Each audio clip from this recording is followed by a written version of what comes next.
তোমরা যে নারী দেহের একটি ভাণ্ডে এক বিন্দু বীর্যপাত করো, সে সম্পর্কে কখনো কি ভেবে দেখেছ? বলতো, তাকে কি তোমরা পূর্ণাঙ্গ মানুষ বানিয়ে দাও, না আমি তার স্রষ্টা?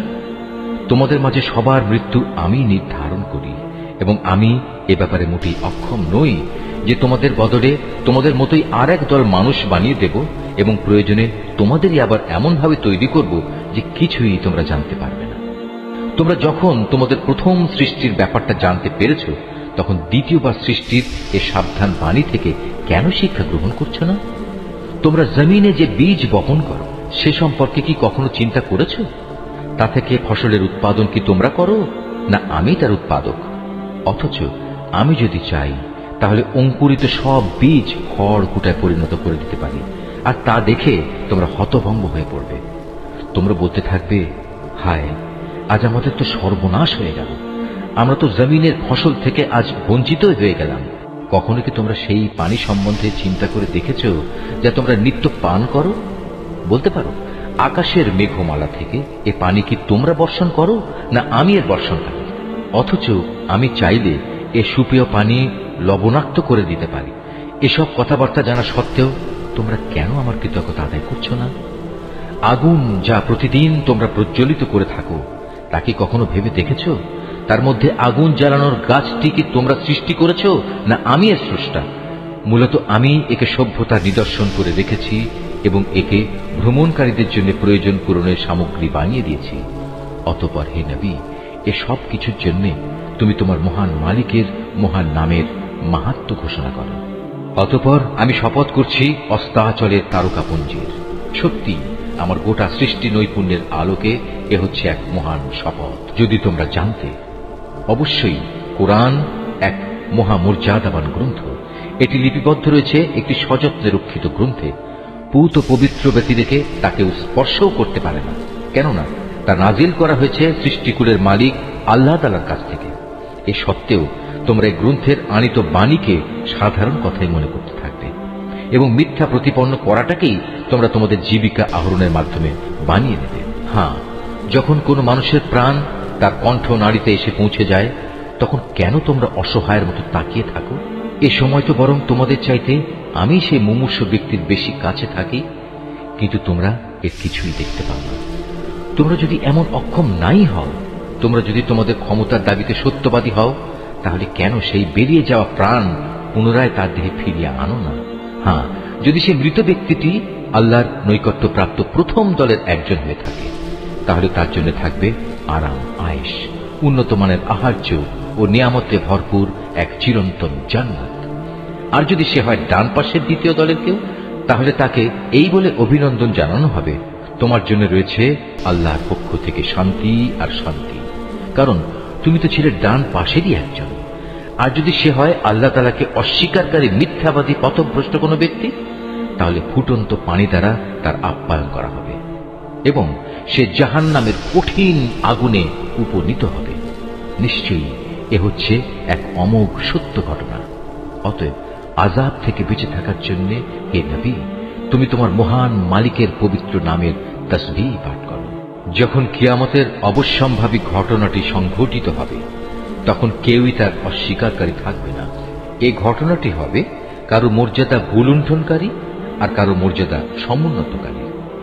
পৃথিবী যখন প্রবল কম্পনে কম্পিত হবে, পর্বতমালা সম্পূর্ণরূপে চূর্ণ বিচূর্ণ করে দেওয়া হবে, অতঃপর তা বিক্ষিপ্ত ধুলাবালিতে পরিণত হয়ে যাবে, আর তোমরা 3 ভাগে ভাগ হয়ে যাবে। প্রথমত হবে ডান দিকের দল। জানো এই ডান দিকের দলটি কত সৌভাগ্যবান। দ্বিতীয়ত হবে বাম দিকের দল, আরে বাম দিকের দলটি কত হতভাগা। তৃতীয়ত হবে অগ্রবর্তী ঈমান আনয়নকারী দল। এরাই হল মূলত প্রধান অগ্রগামী দল। এরা হচ্ছে আল্লাহ তাআলার একান্ত ঘনিষ্ঠ বান্দা। এরা অবস্থান করবে নিয়ামতে পরিপূর্ণ জান্নাত সমূহে।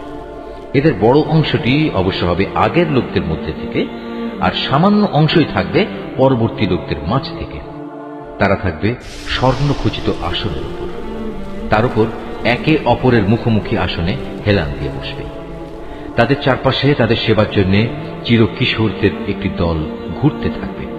পানপাত্র ও প্রবহমান সুরা ভর্তি পেয়ালা নিয়ে এরা হাজির হবে। সেই সুরা পান করার কারণে তাদের কোনো শির পীড়া হবে না, তারা কোন রকম নেশাগ্রস্তও হবে না।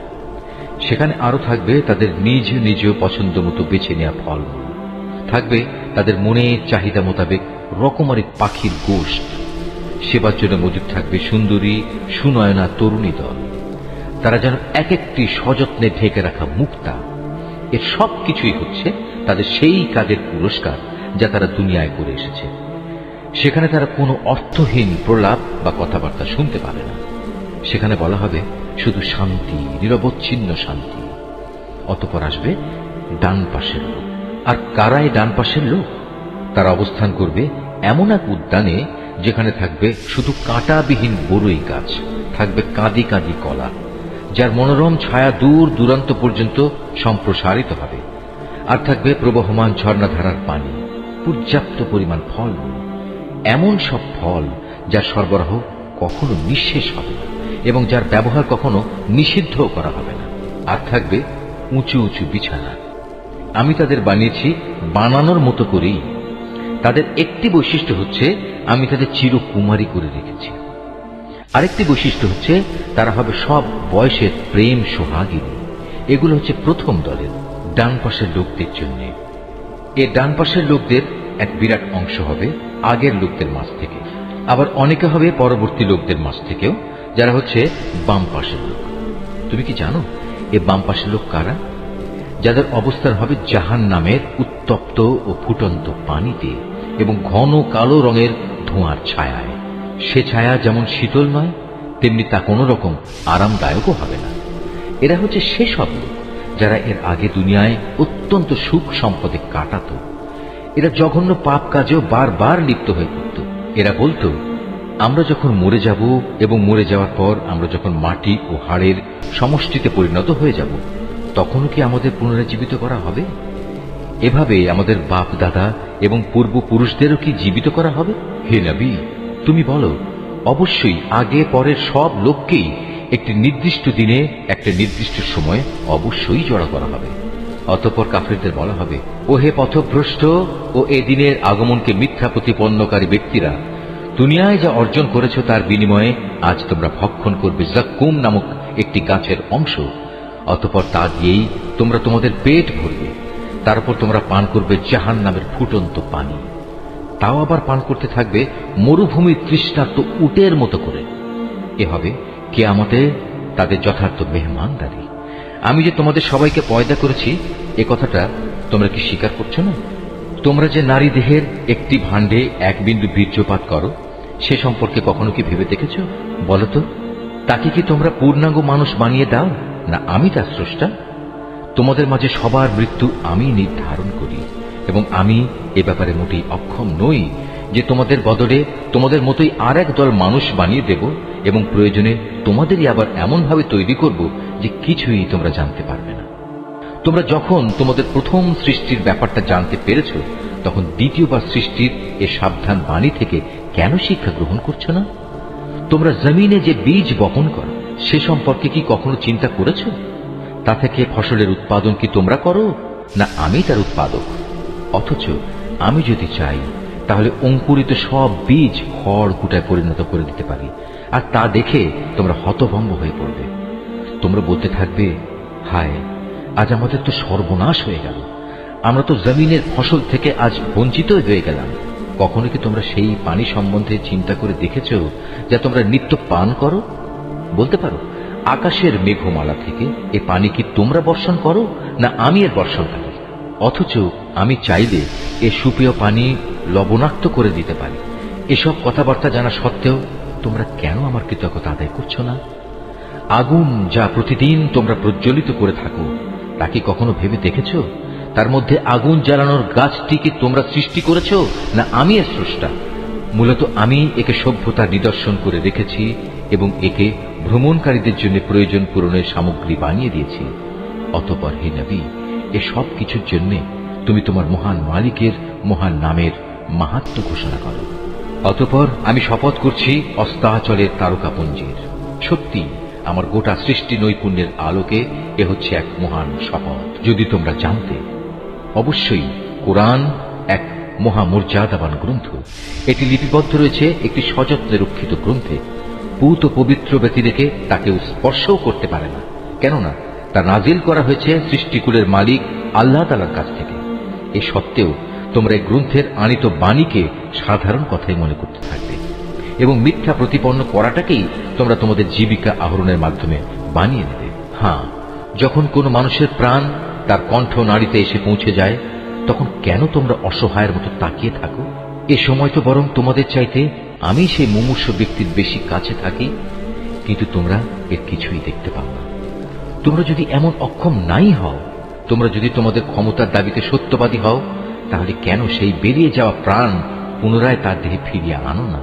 হ্যাঁ, যদি সেই মৃত ব্যক্তিটি আল্লাহর নৈকট্যপ্রাপ্ত প্রথম দলের একজন হয়ে থাকে, তাহলে তার জন্য থাকবে আরাম আয়েশ, উন্নত মানের আহার্য ও নিয়ামতে ভরপুর এক চিরন্তন জান্নাত। আর যদি সে হয় ডান পাশের দ্বিতীয় দলের কেউ, তাহলে তাকে এই বলে অভিনন্দন জানানো হবে, তোমার জন্য রয়েছে আল্লাহর পক্ষ থেকে শান্তি আর শান্তি, কারণ তুমি তো ছিলে ডান পাশেরই একজন। আর যদি সে হয় আল্লাহ তাআলাকে অস্বীকারী মিথ্যাবাদী পথভ্রষ্ট কোনো ব্যক্তি, তাহলে ফুটন্ত পানি দ্বারা তার আপ্যায়ন করা হবে এবং সে জাহান্নামের কঠিন আগুনে উপনীত হবে। নিশ্চয়ই এ হচ্ছে এক অমোঘ সত্য ঘটনা। অতএব আযাব থেকে বেঁচে থাকার জন্য হে নবী, তুমি তোমার মহান মালিকের পবিত্র নামের তাসবিহ পাঠ করো।